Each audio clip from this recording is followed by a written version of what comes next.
Saints in 2. Saint Nikolai of Zhicha, the Serbian Chrysostom. Saint Nikolai was born in Lilich in western Serbia on January 4th of 1881 as part of a large family. His pious mother was a major influence on his spiritual development. Saint Nikolai was very intelligent and entered St. Sava's Seminary in Belgrade even before he finished preparatory school.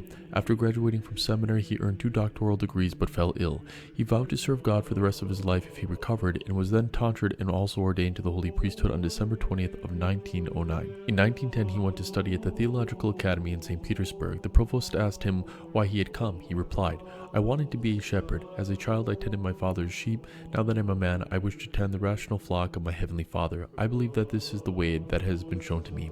In 1919, he was consecrated as Bishop of Zhicha. During World War II, Bishop Nikolai was a fearless critic of the Nazis and was arrested. He witnessed many atrocities and was tortured himself. And in 1944, he was sentenced to death, but the American troops would liberate the prisoners, and St. Nikolai would go to England.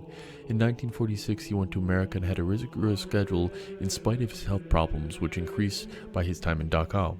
He taught for 3 years at St. Sava's Seminary in Libertyville, Illinois, before he moved to St. Tikhon's Monastery in South Canaan, Pennsylvania in 1951, becoming the seminary's dean and rector. On Saturday, March 17th of 1956, Bishop Nikolai served his last liturgy. After the service, he went to the trapeza and gave a short talk. As he was leaving, he bowed low and said, "Forgive me, brothers." This was something unusual which he had not done before. On March 18th of 1956, St. Nikolai fell asleep in the Lord.